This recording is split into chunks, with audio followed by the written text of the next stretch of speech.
Some major lagoons in Accra have lost their ecological status. Large portions of the lagoons have now been turned into a refuse dumping site.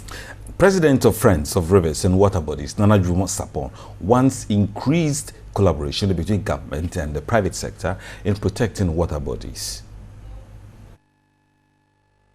In the 70s and 80s, the Kole Lagoon used to be a water source full of life. The water body provided fish to the population.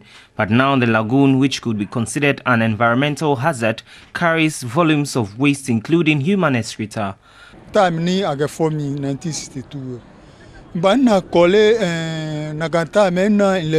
was 11 years when I started fishing in the Kole Lagoon.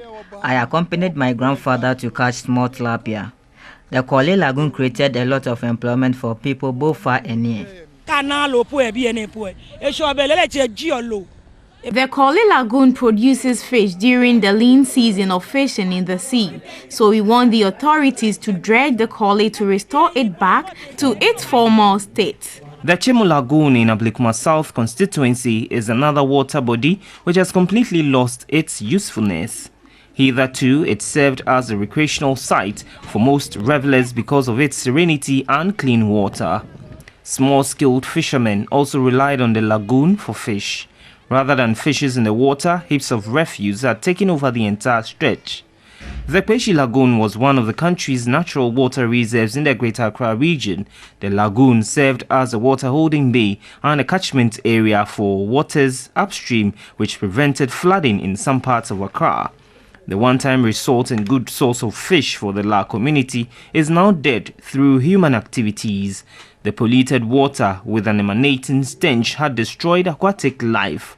The lagoon has now become the breeding ground for mosquitoes, and green life is now struggling with the waste in the polluted water.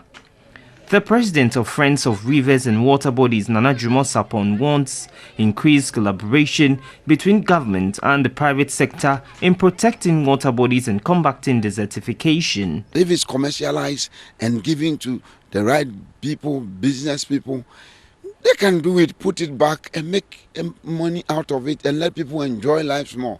But with this dead lagoon swelling, it's a good environment. So I think the Ministry of Environment has a lot to do when it comes to water restoration.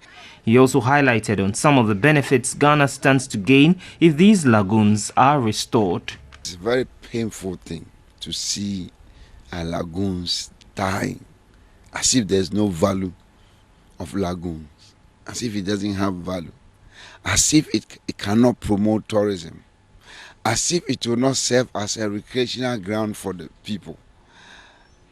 We are losing so much to let these things die.